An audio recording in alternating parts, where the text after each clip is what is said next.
Hey everybody, today I'll be showing you how to make these white chocolate cranberry bars.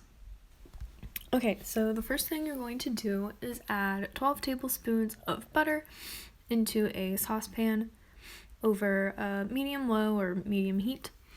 And what we're going to do is not only melt the butter, but brown it. And if you're like me, you've probably never browned butter before and you don't really know why this step is necessary, but some internet research told me that browning the butter gives it a richer and more nutty taste. It kind of reminded me of toffee whenever I smelled it, so that is why we're going to brown it for this recipe. It seems like a much shorter process in this video because I cut a lot of the time out, but basically your butter will start to foam and then bubble, and you'll want to stir it continuously for about 5 to 8 minutes until it starts to turn color. And as you can see here, it's starting to get a little bit more golden colored. And now it's starting to get pretty brown, so you want to be careful once you reach the point where it's brown because it can go from being nice and flavorful to being burnt pretty quickly. So I took it off the heat, and then you want to add it to a separate bowl so that it will cool down and stop cooking. And there's our browned butter. I stuck it in the fridge so that it would cool down before my next step.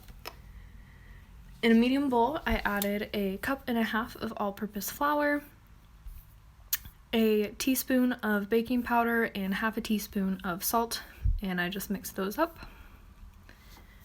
Then I added 1.5 cups of light brown sugar and my cooled down browned butter.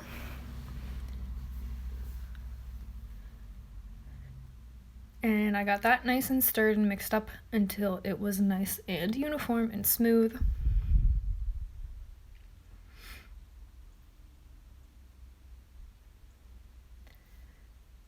And then I added in 2 eggs that I had kind of mixed up and beaten beforehand.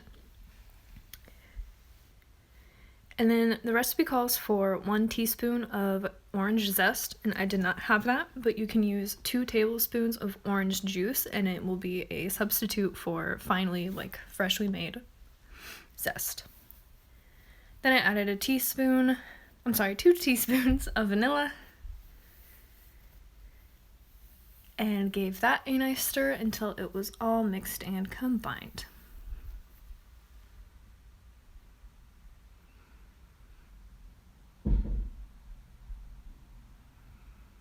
Then you're going to add in your flour mixture into the egg and butter mixture and fold it until that is nice combined.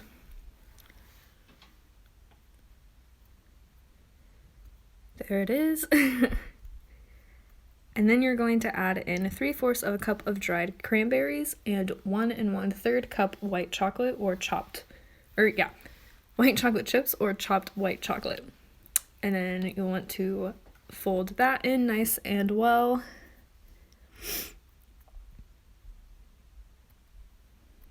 And then you're going to take a 9x13 baking pan lined with parchment paper, and you are going to smooth the mixture into the pan.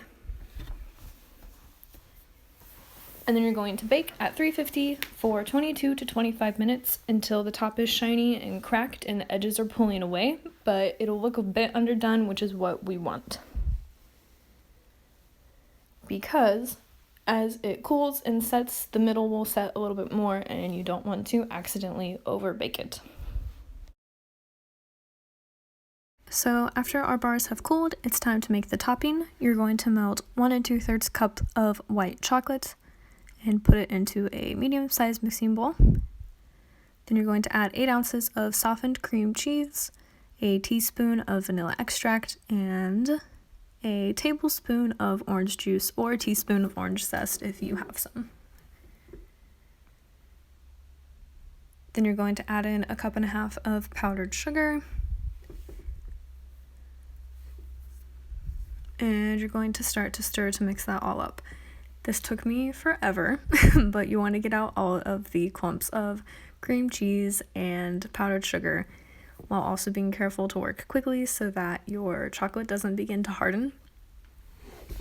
And once that's done, you're going to take your cold bars. Mine broke as I took it out of my pan to take the parchment paper off. But you're going to spoon your white chocolate mixture on top of the bars, and you're going to smooth it out into a nice even layer.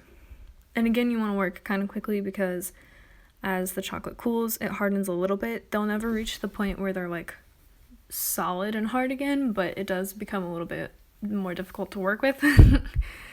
So you're just going to smooth it all out into a nice even layer.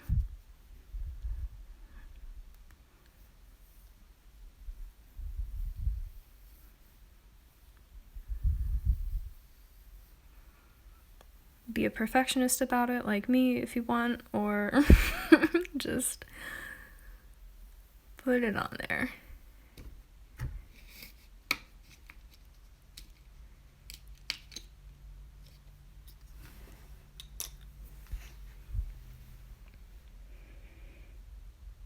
Okay, and then I took about a half cup of more dried cranberries and I began to sprinkle it over the chocolate. If you want, you can also melt some more chocolate and then drizzle it over top of the cranberries. I ran out of chocolate. I melted the perfect amount that I had left for my frosting, and then I didn't have any left over. So I didn't drizzle any over it, but it is definitely an option if that is something that you would want to do.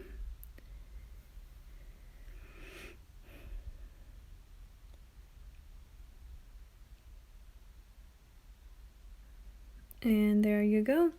Cranberry white chocolate bars.